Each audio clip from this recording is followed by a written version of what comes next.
नमस्ते दोस्तों। आज का डेट है 21 मार्च 2024 और अभी हम डिस्कस करेंगे द हिंदू के कुछ इंपॉर्टेंट आर्टिकल्स हिंदी में। तो सबसे पहला आर्टिकल हम लोग डिस्कस करेंगे।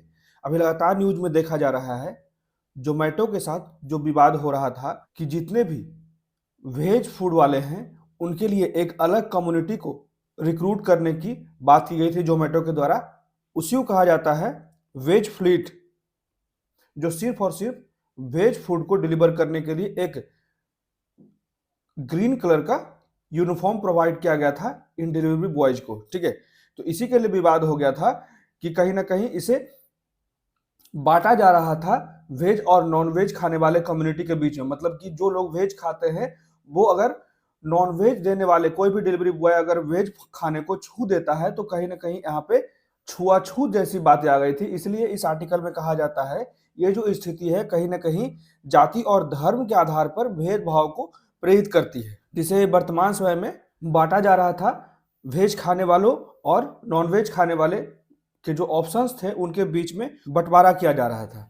ठीक है, तो इसी में राइटर के द्वारा बहुत सी बातें की गई है कि शुद्ध शाकाहारी बेड़े उसी कहा जाता है प्योर वेज फ्लीट, जो ग्रुप बनाया गया था एक अलग से रिक्रूटमेंट की जा रही थी और एक अलग कम्युनिटी के लोग ही सिर्फ और सिर्फ इसमें शामिल किए जाने की बात की गई थी। बाद में जो जोमेटो के अधिकारियों ने इस पे अपना स्टेटमेंट दिया कि ऐसी कोई भी बात नहीं, कोई भी व्यक्ति इस ग्रुप में शामिल हो सकता है। ठीक है, और ये जो प्योर वेज फ्लीट है ये कभी भी जो है नॉन वेज खाने वालों का के भावनाओं का उल्लंघन नहीं करेगा। ठीक है, ये सारी बातें जो है वो जोमेटो के द्वारा कही जा चुकी है। तो उसी की बात यहाँ पे की जा रही है कि मांस खाने वाले बहुत बड़ी संख्या जो है कहीं ना कहीं उसके साथ भी भेदभाव हो सकता है। तो विभिन्न प्रकार के संस्थान और लोगों के द्वारा इस पे विभिन्न प्रकार की प्रतिक्रियाएं की गई है। हर एक चीज को हम लोग विस्तार से पढ़ लेंगे। और एक राइटर के द्वारा कहा गया है कि ये जो ग्रीन आर्मी और रेड आर्मी जो प्रेरित किया जा रहा है जोमेटो के द्वारा, कहीं ना कहीं ये भी जो है जिस तरह से समाज में ऊंची जाति और छोटी जाति है उसी तरह से ये निरूपित हो रहा है, प्रदर्शित हो रहा है, जो कहीं ना कहीं धर्म और जाति को और ज्यादा उनकी असमानताओं को प्रदर्शित कर रहा है, प्रेरित कर रहा है। तो इसको हम लोग विस्तार से पढ़ लेंगे इस आर्टिकल को। उसके बाद अगला आर्टिकल जो है India's voters deserve a bond of probity.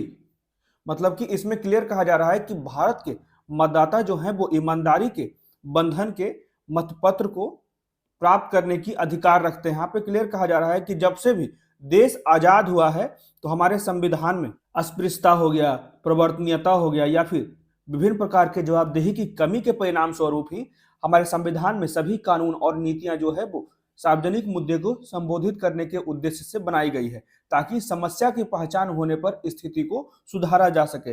जैसे इस तरह की कमियां जो हमारे समाज में देखा जा रहा है, जैसे अस्पृश्यता हो गया, प्रवर्तनीय होती है, महिलाओं के संबंधी भेदभाव या फिर जाति संबंधी भेदभाव, उसके बाद अल्पसंख्यक धर्म संबंधी भेदभाव, तो उनके संरक्षण के लिए संविधान में विभिन्न प्रकार के प्रावधान प्रदान किए गए, जिससे कि इसे संबंधित अगर कोई समस्या होती है तो उसे चिन्हित किया जा सके और उन समस्याओं को समाधान किया जा सके। तो यहाँ पे पूरा का पूरा इस आर्टिकल में जो है इलेक्टोरल बॉन्ड की बात की गई है कि हमेशा से जो पॉलिटिकल पार्टियां हैं वो सिर्फ और सिर्फ चाहती है कि किस तरह से हम लोग ब्लैक मनी को आकर्षित करें और उसका उपयोग हम लोग इलेक्शंस में करें।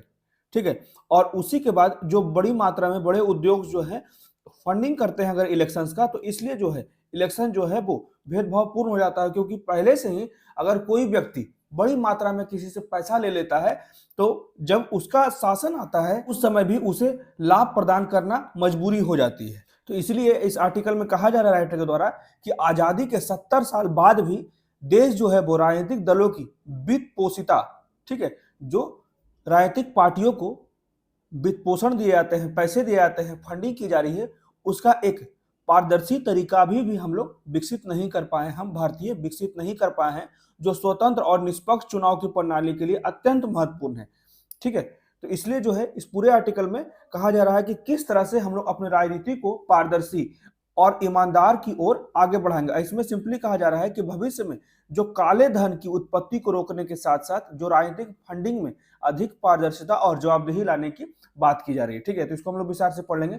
उसके बाद अगला आर्टिकल है एक समय में एक क्षेत्र से बीमारियों को खत्म करने की बात की जा रही है। यहाँ पे वैश्विक स्तर पे कहा जा रहा है कि प्रयास करें कि हमेशा से एक समय में एक बीमारी को खत्म किया जाए। उससे क्या होगा कि हम कोई भी अगर नियम बनाते हैं स्वास्थ्य को या फिर जितने भी, जैसे कि कोविड ही आया तो उसको तुरंत ही हम लोग नियंत्रित करने में सफल नहीं हुए थे। शुरुआत में तो बहुत ज़्यादा समस्याएँ हो रही थी, ठीक है? तो उसी की बात यहाँ पे की जा रही है। जैसे गुएनिया वॉर्म है, तो ये कैसे होता है, इसको हम लोग विस्तार से पढ़ लेंगे। लगभग 6-7 स्टेज में होता है, 1 से 7 स्टेज में होता है, तो उसको कैसे रोका गया और भी विभिन्न प्रकार के एग्जाम्पल्स दिए जा रहे हैं। इबोला हो गया, सार्स हो गया, एचआईवी हो गया, मेरस हो गया, मलेरिया हो गया। तो इसको रोकने के लिए लगातार जो हम लोग अपने अपने लक्ष्य रख रहे हैं, जिससे कि हम किस तरह से अपने आसपास में जो लगातार बीमारियां फैल रही है और एक निश्चित समुदाय, एक निश्चित संख्या में जो समुदाय इससे प्रभावित हो रहा है, उसको रोकने के लिए जो है वैश्विक स्तर पर प्रयास किया जा रहा है कि एक समय में एक ही बीमारी पर ज्यादा केंद्रित करे, जो ज्यादा प्रभावित कर रहा है, जो ज्यादा प्रसारित हो रहा है, तेजी से फैल रहा है, ठीक है? तो सबसे पहले उसे काबू पाना चाहिए। जैसे कि 2030 तक हम लोगों ने लक्ष्य रखा है कि चाहे वो मलेरिया हो, तपेदिक हो या फिर उपेक्षित उष्णकटिबंधीय रोग हो, उसकी महामारी को हम लोग समाप्त करेंगे, ठीक है? तो इसलिए कहा जा रहा है इस आर्टिकल में कि हम लोग धीरे धीरे ही एक एक जो बीमारियां हैं, जो गंभीर बीमारियां हैं, बड़ी संख्या में लोगों को प्रभावित कर रहा है, इसलिए एक एक बीमारियों पे ज्यादा केंद्रित करेंगे। इसलिए भी हम लोग इस आर्टिकल को अच्छे तरीके से विस्तार से पढ़ लेंगे। तो आइए शुरू करते हैं आज का हम लोग डिस्कशन। तो सबसे पहला आर्टिकल है जो जोमेटो से संबंधित है। लगातार जो देखा जा रहा है, ग्रीन और रेड के बीच में जो है विवाद उत्पन्न हो गया है। यहाँ पे फिगर में देख सकते हैं, इसको जो है वेज फूड को डिलीवर करने के लिए और रेड वालों को जो है वो नॉन वेज फूड को डिलीवर करने की बात की गई। विभिन्न प्रकार के जो लोग हैं, रेड यूनिफॉर्म पहनकर वो वेज पहुंचाने लगता है, वेज फूड पहुंचाने लगता है। तो समस्या हो रही है, क्योंकि ऐसा एक एग्जांपल दिया गया है कि मान लीजिए एक बॉक्स दिया जाता है जोमेटो में, ठीक है, जिसमें डिलीवरी बॉय जो डिलीवरी पैकेट होता है उसको रखता है। अगर एक ही समय में 2 बॉक्स है, एक वेज का है, एक नॉन वेज का है, तो कहा जाता है कि वेज में जो है वो नॉन वेज की गंध आ जाती है, ठीक है? बहुत से लोग जो है इस तरह की बातें करते हैं कि वेज में नॉन वेज की गंध आ जा रही है, जिससे कहीं ना कहीं जो वेज खाने वाले कम्युनिटी है उसकी शुद्धता पर सवाल उठ जाता है, ठीक है? इसलिए जो है इस तरह के इनिशिएटिव उठाए गए थे, लेकिन बाद में फिर से जोमेटो ने इस ग्रीन और रेड को जो कलर से डिवाइड किया गया था उसको हटा दिया है, ठीक है? और दोनों के इमोशंस को कहा है कि बराबर ही हमें दोनों के ही इमोशंस को सम्मान देने की आवश्यकता है, ठीक है? चाहे वो वेज खाने वाले हों, वेज फूड के डिमांड करने वाले हों या फिर नॉन वेज फूड को डिमांड करने वाले हों। तो इस आर्टिकल में देख लेते हैं क्या क्या कहा जाता है कि जाति और धर्म के आधार पर भेदभाव को प्रोत्साहित करने वाली अवधारणा की चिंताओं पर सोशल मीडिया पर हंगामे के बाद फूड डिलीवरी प्लेटफॉर्म जोमेटो, जिसमें कहा गया था कि शुद्ध शाकाहारी बेड़े, उसी को कहा जाता है प्योर वेज फ्लीट, को हमारे रंग की वर्दी में तैयार करने के विचार को खत्म करने का फैसला किया है, ठीक है? यहाँ पे खत्म करने की बात की गई है। तो बेड़े को अलग करने के पीछे क्या उद्देश्य रहा?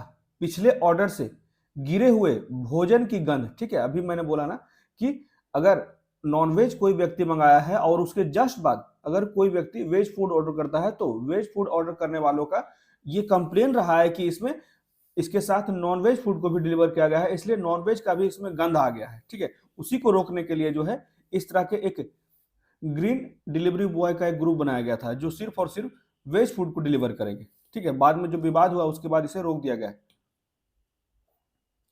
तो शुद्ध शाकाहारी बेड़े से संबंधित चिंताएं क्या क्या है?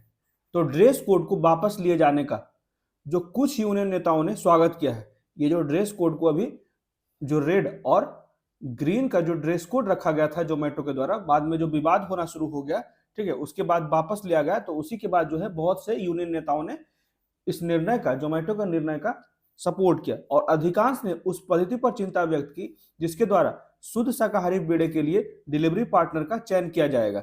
तो कई ड्राइवरों ने इस बात पर भी चिंता व्यक्त की है कि क्या इस बेड़े के लिए विशेष समुदाय, ठीक है, यहाँ पे क्लियर कहा जा रहा है कि ये जो ग्रीन यूनिफॉर्म में डिलीवरी बॉयज को रखा गया है, तो ये जो ग्रीन यूनिफॉर्म में लोग होंगे, क्या वो किसी विशेष समुदाय से ही सिर्फ होंगे? ठीक है, ऐसा भी कुछ हो सकता है। क्या मांस खाने वाले जितने भी डिलीवरी बॉय हैं इस बेड़े का हिस्सा बनने की अनुमति रखेंगे, अनुमति होगी उन्हें या फिर नहीं होगी? तो दिल्ली में गीग वर्कर्स एसोसिएशन ने भी इस बात पर चिंता व्यक्त की है कि इससे कुछ डिलीवरी पार्टनर्स की कमाई पर कितना प्रतिकूल प्रभाव भी पड़ सकता है, ठीक है? इसी में कहा जाता है कि जोमेटो के द्वारा कहा गया कि हमारे शाकाहारी डिलीवरी बेड़े में भागीदारी हमारे डिलीवरी पार्टनर्स के आहार के आधार पर भेदभाव नहीं करेगा। यहाँ पे क्लियर कहा गया कि ये जो यूनिफॉर्म बनाया गया है इसके द्वारा जो है वेज और नॉन वेज को वर्गीकृत नहीं किया जाएगा, ठीक है, बांटा नहीं जाएगा। यूनिफॉर्म कोई सा भी पहना हो वो दोनों ही फूड डिलीवरी को करेगा, चाहे वो वेज फूड हो या फिर नॉन वेज फूड हो। तो इसी में आगे कहा जाता है कि आलोचकों ने मुख्य रूप से तर्क दिया है कि डिलीवरी बेड़े को अलग करने की यह जो अवधारणा एक फिसलन भरी ढलान थी जो शाकाहार और शुद्धता के बीच संबंध को गहरा कर सकती है, जो भारतीय समाज में मौजूद है। यहाँ पे जो है वो इनडायरेक्टली जो है यहाँ पे जातिवाद को यहाँ पे संदर्भित किया जा रहा है, ठीक है। क्लियर कहा जाता है जो भारतीय समाज में मौजूद है, जिस तरह से ऊंची जाति और नीची जाति की अवधारणा है हमारे समाज में, उसी तरह से आने वाले समय में वेज खाने वाले और नॉन वेज खाने वाले का एक कम्युनिटी बन सकता है, ठीक है, जो शाकाहार और शुद्धता के बीच में संबंध को और गहरा कर सकता है, ठीक है। इस पे भी अनेक प्रकार के विवाद उत्पन्न हो सकते हैं, ठीक है। तो इसी में कुछ लोगों का कहना है, जैसे IIM कोझिकोड के प्रोफेसर के द्वारा कहा जाता है कि जो व्यावसायिक छात्रों को विवादास्पद सामाजिक मुद्दों पर व्यवधान देने में कहा था कि शुद्ध शाकाहारी सुविधा जो है वो जातिगत प्रेरणा से प्रेरित प्रतीत होता है। और यह मानते हुए यहाँ पे क्लियर कहा जाता है कि शुद्ध शाकाहारी का जो कॉन्सेप्ट लाया गया है जोमेटो के द्वारा, ये कहीं ना कहीं जो है उसी ऊंची जाति और नीची जाति की अवधारणा से प्रेरित है। यह मानना है कि यदि तर्क को उसके तार्किक निष्कर्ष पर ले जाया जाता है तो लोग जो है वो उम्मीद करेंगे कि किसी विशेष धर्म या फिर जाति के जो लोग हैं वही सिर्फ और सिर्फ डिलीवरी पार्टनर उन्हें डिलीवर करें, ठीक है। यहाँ पे यही बात कहा जा रहा है, अगर इसे बढ़ावा दिया जाता है, ग्रीन और रेड ग्रुप्स के जो लोग बनाए गए हैं, डिवाइड किए गए हैं, डिलीवरी करने के लिए एक अलग से ग्रुप बनाया गया है, तो ये बाद में जो है एक विशेष धर्म, ठीक है, जो वेज खाने वाले लोग हैं वो कहेंगे कि जो पंडित हों या फिर जो ऊंची जाति के लोग हों, इसी के जो डिलीवरी बॉय इसमें शामिल हो, जिससे कि हमारी शुद्धता बरकरार रहे। ये सिर्फ और सिर्फ एग्जाम्पल था, किसी की जाति के बारे में ऐसा कुछ भी बोलने का विचार नहीं था, ठीक है, बस ये समझिएगा। तो इसी में आगे कहा जाता है कि शाकाहारी भोजन और मांस वेज और नॉन वेज के लिए अलग अलग स्थानों और अब डिलीवरी मोड का मुद्दा एक विवादास्पद मुद्दा हो गया है, जो हाल के वर्षों में और ज्यादा बढ़ते जा रहा है, ठीक है। तो पिछले साल IIT बॉम्बे, एग्जाम्पल जरूर ध्यान दीजिएगा, ठीक है, अभी IIM के प्रोफेसर का क्या कहा गया, ठीक है, उन्होंने कहा कि जो समाज में ऊंची जाति और नीची जाति की जो असमानता दिखती है यहाँ पे भी बाद में दिख सकता है। उसके बाद IIT बॉम्बे की बात की जा रही है। IIT बॉम्बे के कुछ लोगों के द्वारा क्या कहा जा रहा है, तो पिछले साल IIT बॉम्बे में शाकाहारियों के लिए एक अलग क्षेत्र बनाए जाने का छात्रों ने विरोध किया था, जिसका मानना था कि आवास और मांस के कारण होने वाली असुविधा पूर्वाग्रह से ग्रस्त थी, ठीक है। और शाकाहारी मेज पर मांस खाकर विरोध जताने वाले एक छात्र पर प्रशासन ने लगभग 10,000 का जुर्माना लगाया था, ठीक है। तो ये सारी चीजें जो है कहीं ना कहीं अब देखा जा रहा है हमारे समाज में कि ये असमानता देखा जा रहा है, जो वेज खाने वाले हैं या फिर नॉन वेज खाने वाले कम्युनिटी है, इनके बीच में भी कहीं ना कहीं जो है वो गैप बढ़ता जा रहा है। ये बढ़ने नहीं देना चाहिए, क्योंकि जिसको जो पसंद है वो खाएगा, इसमें कोई भी सोचने की बात नहीं है, ठीक है। तो इसलिए ये था पूरा का पूरा आर्टिकल जो जोमेटो से समय विवाद चल रहा था वेज खाने वालों, वेज फूड कम्युनिटी के लिए और नॉन वेज फूड कम्युनिटी के लिए एक अलग से ड्रेस कोड लाया गया था, खासकर डिलीवरी बॉयज के लिए। जो ग्रीन है, जो ग्रीन यूनिफॉर्म पहनते हैं वो वेज फूड डिलीवर करने के लिए, और जो रेड यूनिफॉर्म पहनते हैं वो नॉन वेज फूड डिलीवर करने के लिए। बाद में जो है इसके बीच में विवाद उत्पन्न हो गया। इसके बाद जो है जोमेटो ने इस जो कलर आधारित जो ड्रेस कोड लाया था उसको समाप्त कर दिया गया, ठीक है। अब बढ़ते हैं अगले आर्टिकल की तरफ। इसमें कहा जाता है Indian voters deserve a bond of probity, मतलब भारत के मतदाता जो हैं वो ईमानदारी के बंधन के पात्र हैं, ठीक है, ये ध्यान रखिएगा। क्लियर कहा जाता है चाहे वो अस्पृश्यता हो, प्रवर्तनीयता हो, ठीक है, या फिर और भी जो भी पूर्वाग्रह है या फिर जवाबदेही में कमी देखी जाती है, उसी कारण जो है संविधान लाया गया, जिससे कि विभिन्न प्रकार के कानून बनाए गए और इस तरह की जो समस्याएं उत्पन्न हो रही थी समाज में उसको चिन्हित करके इन समस्याओं के समाधान के लिए ही इन कानूनों को संविधान में जगह दी गई। उसी की बात की जा रही है यहाँ पे। खासकर राजनीति में जो वित्त पोषण होता है उसी की बात लगातार की जा रही है कि वित्त पोषण में जो राजनीति में लगातार जो है वो काला धन दिया जाता है। इसी को हम लोग विस्तार से पढ़ लेते हैं। तो अच्छे कानूनों और सार्वजनिक नीतियों के कुछ बुनियादी सिद्धांत है, जैसे अस्पृश्यता हो गया, प्रवर्तनीयता हो गया, पूर्वानुमेयता हो गया, या फिर जवाबदेही की कमी के परिणाम स्वरूप ही सभी कानून और नीतियां जो है वो सार्वजनिक मुद्दे को संबोधित करने के उद्देश्य से बनाई जाती है ताकि समस्या की पहचान होने पर स्थिति में सुधार किया जा सके। इसलिए उन कानून या फिर नीति के पीछे उनके उद्देश्यों को ध्यान में रखते हुए ही परिणाम का मूल्यांकन किया जाना चाहिए। ठीक है, ये इनडायरेक्टली जो है वो इलेक्टोरल बॉन्ड की बात की जा रही है और लगातार जो है बड़ी मात्रा में जो ब्लैक मनी का रेगुलेशन होता है खास के हमारे पॉलिटिक्स में, उसी को रोकने की बात की जा रही है। क्यों ऐसा होता है कि जो राजनीतिक पार्टियां हैं वो ब्लैक मनी को ज्यादा से ज्यादा यूज करना चाहती है। इसलिए हाल ही में जो है इलेक्टोरल बॉन्ड को जो है सुप्रीम कोर्ट के द्वारा अनकॉन्स्टिट्यूशनल, असंवैधानिक घोषित कर दिया गया और जितने भी पिछले 2 साल में इलेक्टोरल बॉन्ड खरीदे गए थे विभिन्न लोगों के द्वारा, विभिन्न पार्टियों के इलेक्टोरल बॉन्ड, तो उसका पूर्णतः विवरण मांगा गया था एसबीआई के द्वारा, जो एसबीआई के द्वारा बहुत से डिटेल अभी भी छुपाए गए हैं। ठीक है, तो एक स्वच्छ चैनल की आवश्यकता है।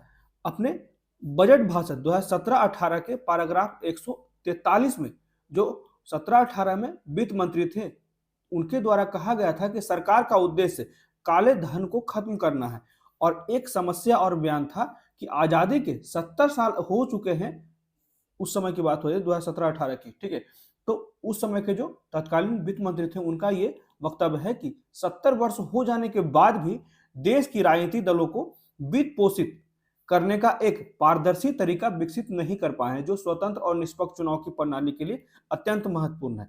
तो पिछले दिनों जो है चाहे वो आरपीए एक्ट हो, कंपनी अधिनियम हो या फिर टैक्स से संबंधित जितने भी एक्ट हो उसके प्रावधानों में संशोधन करके व्यक्तियों, साझेदारी फर्मों, एचयूएफ कंपनियों द्वारा राजनीतिक दलों को दान को प्रोत्साहित करने का प्रयास किया गया था और इन प्रावधानों के लागू होने के बाद से स्थिति में मामूली सुधार भी हुआ था क्योंकि एक निश्चित अमाउंट तक जो है बहुत छोटे अमाउंट तक ही पैसे दिए जा सकते थे जिसका विवरण अनिवार्य नहीं था।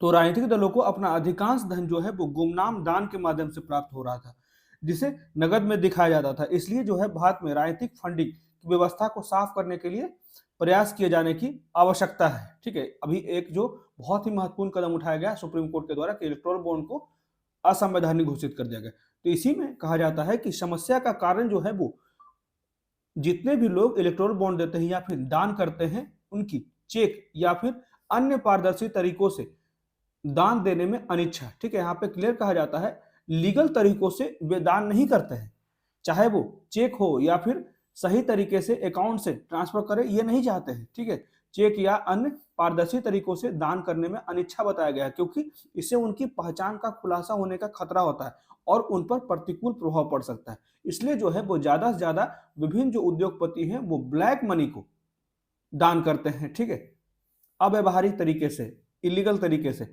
और उसके बाद जब वो राजनीतिक पार्टियां जो है सत्ता में आ जाती है तो उसका भी लाभ उठाते हैं। ठीक है, विभिन्न प्रकार के कॉन्ट्रैक्ट्स में या फिर अगर कोई जांच चल रही है उन पे या फिर कोई अपराध में संलिप्त पाए जाते हैं तो उससे बचने के लिए इन विभिन्न राजनीतिक पार्टियों जिनको इन्होंने पैसा दिया है उनका मदद भी लेते हैं। ठीक है, इसे एक समाधान के रूप में कहा जाता है कि वित्त मंत्री ने एक सुधार ईबीएस का प्रस्ताव रखा है, मतलब कि इलेक्टोरल बॉन्ड स्कीम।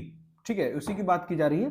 तो ईबीएस का प्रस्ताव रखा गया था जो भविष्य में काले धन की उत्पत्ति को रोकने के साथ साथ राजनीतिक फंडिंग में और अधिक पारदर्शिता और जवाबदेही को ला सकता है। ठीक है, यहाँ पे पूरा का पूरा आर्टिकल में बस ब्लैक मनी की बात की जा रही है, उसको कैसे हम लोग रोक सके जिससे हम अपने जो राजनीति है और उससे संबंधित फैसले हैं उसको पारदर्शी और लोकतंत्र को निष्पक्ष बना सके, इसी की बात यहाँ पे की जा रही है। इसमें कोई दो राय नहीं है कि राजनीतिक दल जो है वो बहुदलीय संसदीय लोकतंत्र का आवश्यक घटक है और प्रत्येक 20,000 से कम के योगदान पर जीवित होते हैं। जो लोग 20,000 तक इलेक्टोरल बॉन्ड खरीदते थे किसी पार्टी का तो उनको विवरण देने का आवश्यकता नहीं होती, जिन्हें योगदानकर्ताओं की पहचान का खुलासा करने की आवश्यकता नहीं थी।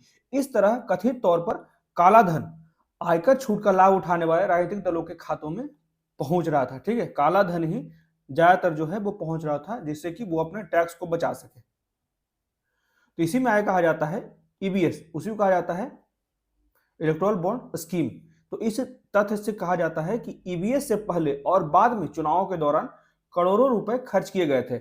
यह एक अलग और गंभीर बीमारी है जिसे कोई भी कानून ठीक नहीं कर सकता है।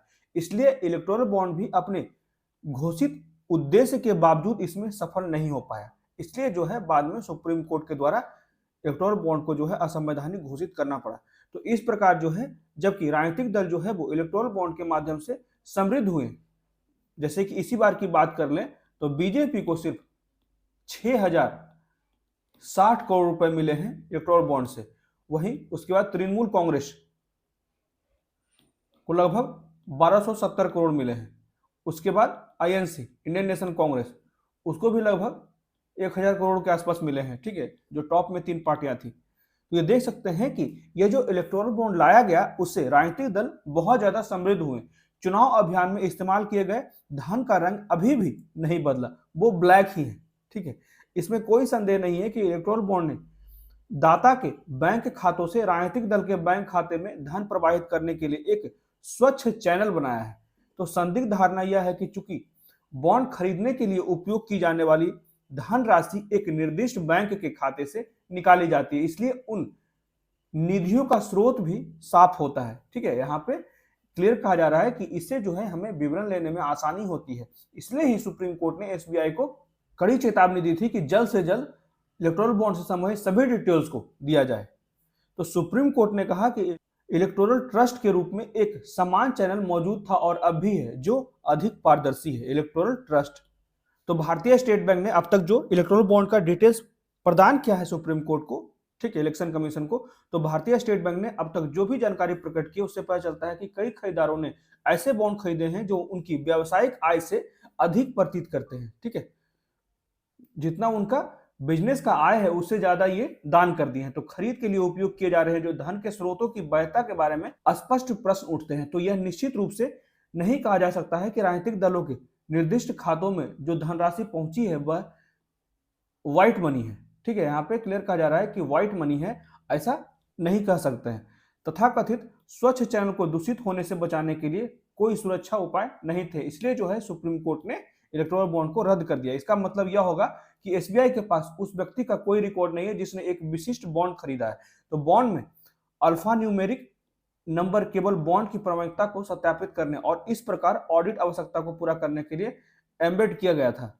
इसलिए जो है एसबीआई के पास उस व्यक्ति का कोई भी रिकॉर्ड नहीं है। ठीक है, तो बॉन्ड मुद्रा के समान था और यही कारण है कि आरबीआई ने शुरुआत में आपत्ति जताई, जिसके कारण जो है आरबीआई अधिनियम में संशोधन करना पड़ा था। यह था पूरा का पूरा मामला इलेक्टोरल बॉन्ड से संबंधित कि क्यों जो है हर एक व्यक्ति का यहाँ पे रिकॉर्ड भी नहीं मिल पा रहा है। बहुत सी चीजें हैं जो कम अमाउंट में अगर पैसे दिए हैं तो उनका विवरण नहीं भी रखा गया है। तो इसी में निष्कर्ष में राइटर के द्वारा क्या कहा जा रहा है कि राजनीतिक दल जो है वो साफ सुथरा धन स्वीकार करने के लिए प्रतिबद्ध क्यों नहीं हो रहे हैं, ना कि चुपके से दरवाजे के नीचे खिसकाए गए धन को स्वीकार करने के लिए। तो ऐसा क्या किया जाए कि जो राजनीतिक दल हैं वो व्हाइट मनी को उपयोग करें, ब्लैक मनी को प्रेरित न करें। क्या राजनीतिक दल एक दूसरे को आईना दिखाते रहेंगे और लोगों को अंधा बना देंगे? लोग जो हैं वो अलग अलग राजनीतिक पार्टियों की चाहत रखते हैं, लेकिन इतनी अलग पार्टियों की नहीं कि वे एक जैसी ही दिखें। ठीक है, सभी पार्टियां जो है सिर्फ और सिर्फ अपने हित की रक्षा करती है। लोगों को लगता है कि वो उनके भविष्य के लिए सोचती है, ऐसा नहीं है। ठीक है, सबसे पहले हर एक राजनीतिक पार्टी अपने हित के बारे में सोचती है। नहीं तो आप किसी भी पार्टी से पूछ सकते हैं, ये जो इलेक्शन कमीशन का जो सिलेक्टिंग पैनल है, अभी हाल ही में यूनियन गवर्नमेंट के द्वारा कहा गया है, वो भी अटॉर्नी जनरल का वक्तव्य आया है कि जो इलेक्शन कमीशन में जो इलेक्शन कमिश्नर है उनके सिलेक्टिंग पैनल में इस तरह के अव्यवहारिक पैनल में जो 3 पैनल बनाया गया है 3 मेंबर का, उसमें 2 मेंबर जो है सिर्फ और सिर्फ सत्तारूढ़ पार्टी से हैं और 1 मेंबर जो है वो विपक्ष है। ये कहां से सही है? ठीक है, तो ये सोचने की आवश्यकता है। हम सभी जो नागरिक हैं उन्हें सोचने की आवश्यकता है कि किस तरह से राजनीति को चलाया जाता है। हम कब तक इस तरह की विशिष्ट व्याख्या को स्वीकार करते हैं कि लोगों को वह सरकार मिलती है जिसके वे हकदार हैं। तो मुझे लगता है कि मतदाता बेहतर के पात्र हैं। ठीक है, मतदाता को बेहतर की उम्मीद है कि वे ईमानदारी के बंधन के पात्र हैं। मतलब कि पॉलिटिक्स में थोड़ा ईमानदारी लाने की आवश्यकता है, व्हाइट मनी को रेगुलेट किया जाए, उसके लिए कड़े नियम बनाए जाए, जिससे कि इस तरह का जो ब्लैक मनी का रेगुलेशन हो रहा है और आने वाले भविष्य में जो बड़े बिजनेसमैन हैं उसके अंडर में जो पूरा का पूरा पॉलिटिक्स चलता है उसे रोका जा सकेगा। ठीक है, तो ये था पूरा का पूरा आर्टिकल जिसमें हम लोगों ने इलेक्टोरल बॉन्ड के स्कीम के बारे में पढ़ा, क्यों लाया गया, किस तरह से इसे छुपाया गया, ठीक है, और वित्त पोषण किया गया और लगातार जो है वो ब्लैक मनी का उपयोग किया जा रहा है, जिसे हमें अभी सुप्रीम कोर्ट ने असंवैधानिक कर दिया गया इलेक्टोरल बॉन्ड को, ठीक है। एक इलेक्टोरल ट्रस्ट भी है, उसके बारे में भी जान सकते हैं, ठीक है। अब बढ़ते हैं अगला आर्टिकल की तरफ। इसमें कहा जाता है eliminating diseases one reason at a time, मतलब कि जो गंभीर बीमारियां देखी जा रही है वैश्विक स्तर पर लगातार जो है वो प्रसार होता जा रहा है, चाहे वो मलेरिया हो, ठीक है, तपेदिक हो, तो इसमें कहा जा रहा है राइटर के द्वारा कि हमें एक रीजन को ज्यादा ध्यान देना चाहिए एक समय में, जिससे कि उन बीमारियों को नियंत्रित करने में हमें आसानी हो सके। तो इसी की बात यहाँ पे की जा रही है, ये नाम याद रखेगा, इसके बारे में हमने क्वेश्चन भी पूछा था, ठीक है। गुआना वॉर्म जो कि 7 चरणों में होता है, ठीक है, 1 2 3 4, ठीक है। तो ये ध्यान रखिएगा, ये life cycle of guinea worm है। सिर्फ पहले पानी से पीने के बाद अंदर गया, पर्सन्स ड्रिंक वेल, और जो कुआं या फिर तालाब का पानी पीता है, ठीक है, उसके कारण जो है वो इन्फेक्टेड जितने भी वर्म होते हैं वो शरीर में चले जाते हैं, ठीक है। उसी के बाद जो है वो gastric juice in the human stomach digest the water fleas, इस तरह से जो है वो अपना कार्य करता है गुआना वर्म, और लगभग 2 सप्ताह के बाद से जो है इसके इफेक्ट दिखने लगते हैं, ठीक है। तो एक समय में एक क्षेत्र से बीमारियों को खत्म करने की बात की जा रही है। वैश्विक उन्मूलन और बीमारियों के उन्मूलन में अग्रणी कार्टर सेंटर ने हाल ही में बताया है कि जो गिनी वर्म रोग उन्मूलन है, ये याद रखिएगा, जो अभी हम लोगों ने बात किया, गिनी को ही गुआना वर्म कहा जाता है, कंफ्यूज नहीं होइएगा, ठीक है। तो गुआना वर्म को उन्मूलन के लिए जो है हम लोग लगातार प्रयास कर रहे हैं, उसके करीब है। तो 1986 में लगभग 21 देशों में प्रति वर्ष 3.5 मिलियन मामले की तुलना में सिर्फ और सिर्फ 2023 में 5 देशों में यह संख्या घटकर मात्र 13 हो गई, ठीक है। देख सकते हैं कितना डिफरेंस है। पिछले 21 वर्षों में जहां 3.5 मिलियन केसेस थे गुआना वर्म के, वही वर्तमान समय में 2023 में मात्र 13 ही मामले आए हैं, ठीक है, जो 99% की कमी को दर्शाता है। तो चेचक के बाद यह उन्मूलन, ये याद रखिएगा, चेचक सबसे पहले उन्मूलन किया गया था वैश्विक स्तर पे, उसके बाद जो है गुआना वर्म, याद रखिएगा, चेचक के बाद दूसरे नंबर पे है जिससे वैश्विक स्तर पे समाप्त कर पा रहे हैं हम लोग, ठीक है। उनका पूर्णतः उन्मूलन करने में सफल हो रहा है, और बिना किसी ज्ञात दवा के या टीका वाली पहली बीमारी होगी, ठीक है। इसे हम लोग उन्मूलन कर रहे हैं। अभी तक कोई डिफाइंड जो है मेडिसिन भी नहीं तैयार हो पाया है, ना ही वैक्सीन तैयार हो पाया है, फिर भी जो है हम लोग गुआना वर्म को समाप्त करने में सक्षम हो रहे हैं। इसी रोग उन्मूलन पर ध्यान बढ़ रहा है, जो उन्मूलन में पहला कदम है। तो 2030 का जो हम लोगों ने लक्ष्य रखा है कि चाहे वो मलेरिया हो, तपेदिक हो, या फिर जितने भी उपेक्षित उष्णकटिबंधीय रोगों की महामारी है, उसको समाप्त करने के लिए संयुक्त राष्ट्र द्वारा निर्धारित सस्टेनेबल डेवलपमेंट गोल में से एक है, ठीक है। मलेरिया हो गया, तपेदिक हो गया, ये देख सकते हैं कुछ बीमारियां हैं वैश्विक स्तर पर जिसको हम लोग पूर्णतः उन्मूलन करने के लगातार प्रयासरत हैं। चाहे वो इबोला है, इबोला का हम लोगों ने वैक्सीन बनाया, सारस का वैक्सीन बनाया, ठीक है। कोविड का भी इसके बाद ही बढ़ते हुए क्रम में वैक्सीन बनाया, HIV का वैक्सीन बनाया गया, ठीक है। HBV क्या होता है, मेरस हो गया, मलेरिया हो गया, जो 2030 तक समाप्त करने की बात की जा रही है, H1N1 हो गया। ये सारे जो है बीमारियों के मुख्य प्रकार हैं, ठीक है, जिसे समाप्त करने का लगातार वैश्विक स्तर पर प्रयास किया जा रहा है। तो रोग उन्मूलन का क्या क्या मुख्य फोकस है, जैसे कि संचरण का उन्मूलन, जो प्रसार होता है रोगों का उसको उन्मूलन करने का, जो एक परिभाषित क्षेत्र में शून्य संचरण प्राप्त करने का लक्ष्य है, ठीक है, जहां पे ट्रांसमिट ना हो कोई बीमारी एक जगह से दूसरे स्थान पे, या फिर एक व्यक्ति से या फिर जानवरों से इंसानों में, तो इससे बचाया जाए। उन्मूलन से अलग और जो पुनः संस्करण के जोखिम के बिना एक रोगजनक द्वारा संक्रमण की अस्थायी समाप्ति है, इसी का जो है मुख्यतः ध्यान दिया जा रहा है कि इसको सही तरीके से अस्थायी रूप से समाप्त करने की बात की जा रही है। तो इसमें लाभ क्या क्या है, इसकी तैयारी से प्राथमिक स्वास्थ्य देखभाल में वृद्धि होगी, निदान बढ़ेगा और निगरानी में सुधार होगा। इससे फील्ड स्टाफ और सामुदायिक स्वास्थ्य कार्यकर्ताओं की भागीदारी बढ़ेगी।